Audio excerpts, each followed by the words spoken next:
So the question is, what makes a successful business? The team, the product, or whatever the purpose of the business is, or the profit and wealth behind it that you have backing you, or investments, or whatever? Well, the real answer is all of the above. I hate to tell you, but like the real answer is all of the above, truthfully. But that being said, you can be a moderately successful business, right, with only one of those. Yeah. Right, like you can, for example, if you have a fantastic product, right, and, you know, if it's just you, maybe a couple other people, or even a group of you, right, you can put it out there and sell it, and if it's a fantastic product, it's going to sell itself a little bit. So you're Right. going to have some success, Mm-hmm. right? If you have a great team and an awful product, right, like you could potentially work it, right? If Mm-hmm. everyone's smart and has good ideas and they work well together, right? Chances are that that ability to work together will improve your company's ability to sell a horrible product to people, Right. right? And if it's okay enough, you can have some relatively low to moderate success, Yeah. but you're not going anywhere after that, Mm-hmm. right? Like if you have a horrible You'll product, flatline at some you're point. going to flatline and your company's going to go down the tubes, Yeah. right? And same thing if you have a great product, but your team's horrible, right? Yeah. You could have the most amazing product in the world, right? You put it out there, it sells off the shelves.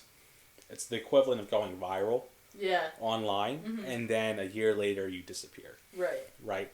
It's the I same think thing because there's having- no substance behind it. at that Right. point.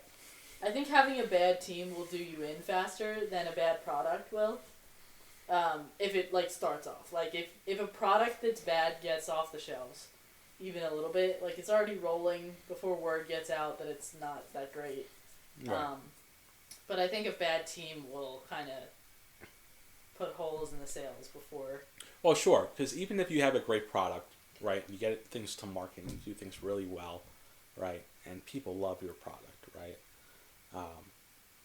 But if the team behind it doesn't work together well, or even if the team works together well, but they don't, going back to my point earlier, if they don't know maybe something that they don't know, right, they're going to be missing something, right? If your whole team is an expert in product design and you just came up with the most beautiful piece of jewelry in the world, right, and everybody wants to come buy it, right, but you have no idea how to get the diamonds and gold to make your piece of jewelry, well, you're probably not going to be able to sell much of it, right? Yeah. So that's where it's important for having a good team is crucial on so many levels, right? Right. You have to have a group of people that have a diverse set of experience and bring knowledge and capabilities, right, to your team. And to actually have new ideas and innovate, right, and start everything off strong, and when things don't go well, Right. how to fix and improve it, and also work together well and trust each other. Right. Because especially in a small business and you're just starting out, things are not going to go well all the time. You're going to Yeah. run into problems. You're going to run into road bumps, right? Legal issues. People might not like your product, right? Yeah. You might design something wrong. Like, whole mess of issues. And you're on the ground floor, so you're just starting out and trying to decide, well, who do we want to be as a company, Right. right? And we might have this product, but why are we selling this product, right? Just like Coca-Cola does, right? They're selling their soft drinks, but somewhere along the line they said, hey, our real goal is to make people happy, right? Yeah. And we can do that with our amazing soft drink, Right. right? And chances are, one of the roadblocks you're going to run into, unless you already have the resources and the capital, is being able to get those resources and capital, right? And if you have a bad team or a bad product, you're not going to be able to get either those Yeah. resources, right? So you might be able to obtain some moderate success in the beginning, but chances are you're going to need to grow And if you're not growing, chances are you're going to fold. And that's what happens to a lot of businesses, right? They have to sell a certain amount at a certain point to be able to maybe pay off some debt that they took in the beginning. A lot of business will start by taking out debt. Well, I think that's interesting because like one of the choices in this question, it was team, product, or money that you have backing you from the start. You know? So like if you had one of those that was like awful and the money to back you, how necessary is the money to it all? Which is something that both of us we just went straight to, team or product, right? Yeah, so... Because a lot of startups, I mean, they have... Realistically, most startups just don't start out with a lot of investment or, wealth behind them. No, there's definitely companies that, you start out and it requires a lot of upfront capital to really go full steam, right? But, to your point, you don't necessarily have to have a ton of capital to get started, right? But if you do, and you have a bad team or a bad product, how much is that going to scale you above? Oh, if you had $1 billion and your product is horrible, and you keep selling it, and your team is bad, you're gonna blow through that $1 billion, and you will fail. No, I'm serious, because you know what? You could have all the money in the world, but if you don't know what you're doing and you don't allocate it properly and realize when competition might show up and say, "Hey, we saw this awesome product you made, but we know how to make it better." Well, so what if you're missing only one of it? What if you have a great team, all the money in the world, bad product, or all the money in the world, great product, bad team? A bad product's fine, and I'll tell you why. Because if your team's great and they know how to do business and they understand how to work together and they trust each other and they're resilient enough, they'll come out with a new product. Or they'll fix what's wrong with the first one. Right. So, no, you can't survive with a bad product. But if your team's good enough, right, you can make your company survive. Right. Because that's where you get into this difference of, well, is the product I'm selling my business, or is the brand the business? Right. And your business is your business. Well, that's where the pivots come in. And I remember in one of my business classes was my professor was showing us in the beginning all these big name companies and what they started out as. Right. And I knew some of them. Some of them you hear the story of it and where they came from. Or what it was trying to be. And some of them you lived it. You saw it a little bit and then it disappeared and you came back. But some of it was so when did that ever try to do that?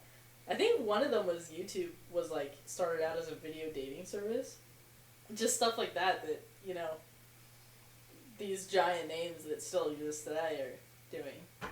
Well, I'll tell you what, even these giant companies that are overwhelmingly successful, right? You think about what I was talking in the very beginning about having a product, right? And identifying a business idea, right? And I said, well, one of the things that caused them to fail is not testing the business idea at all, or the product specifically, right? And you see big businesses do that all the time, right? Think about products that you see, and they'll come out with a new flavor of something, right? Think about limited edition ice creams you see sometimes, right? You go buy an ice cream and there'll be some random weird flavor out there, I don't know, chocolate mint chunk or something, I feel like that's not that weird. That's no, but there'll be some random flavor, or I don't know, what's a random ice cream flavor? There was that one at the shop in Pittsburgh that was that spice. It had a spice in it. It was peppers. So they'll take this ice cream and they'll test it out, right? They'll say, hey, we think this is a good flavor. Let's try it in different segments of the market, see how it does. We'll throw a little resources and capital behind it. Our team says we think it's going to be a good idea, right? We have people who were able to create a good product and execute it, but let's test it out and see before we start selling it to everybody worldwide. Right. Right? Because think about if you had a company that sold one 1 gallon of ice cream to every family in the world, right? What if you sold that 1 gallon of ice cream to every family in the world and the flavor was horrible? Nobody would buy ice cream from you next month, Right. right? And that's a very costly mistake. Better to sell the wrong gallon of ice cream to 10 people and figure it out and sell the right gallon of ice cream to everybody else next month. Yeah, but if you sold one of your product to everybody in the world, literally, like everybody in the world, I think you'd be like okay for a while. Well, so that's where I'm saying you might be moderately successful in the beginning, Right. right? Like you might make enough to be okay. Mm-hmm. Restaurants, brand new restaurants, run into this issue all the time. If you ever watch any of the restaurant kind of fix, flip, and survival shows that are out there, right? What's the one common theme between all the failing restaurants out there? And this isn't just for restaurants that are on those shows, but restaurants in general. Because when they first open, it's a cool, new, exciting place, new food, new atmosphere. Yeah, let's go check out the new place down the street. They all run these cool specials to get people in there, right? Food's probably good in the beginning because you're just starting. You might run into some new operating issues, right? Because nobody knows what they're doing yet, right? But depending on how you do things in the beginning is going to dictate whether or not those people return to your new restaurant and bar later on, right? And that's, I mean, restaurants, that's like a giant thing about, not necessarily team, but personality and character. Because, I mean, how many times, you can go to plenty of okay restaurants, but if you have a great time, great service, right, you're probably going to go again, whether the food was top-notch or not. Yeah, I mean, it's definitely part of it. And, when restaurants first open up, the tendency is, if they have those three things we had talked about, resources, good product, good team, in the beginning they're going to make a lot of money. Right? Especially since it's new, so people are going to want to try it. But if it's not good, right, you're only going to be successful for the beginning. Right? And then you're going to disappear. Yeah. So, all this talk about, like, there's so many risks that go into the business world.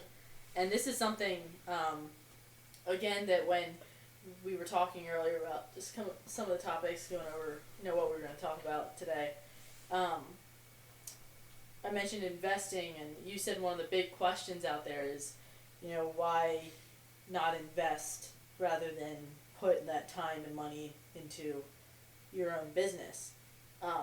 And with all these risks and stuff, you can kind of understand why, but then you think there's so many risks with investing too. I think we're going to jump into this new segment of investing and say, well, why not do that instead? What's the benefit there? What's the con there?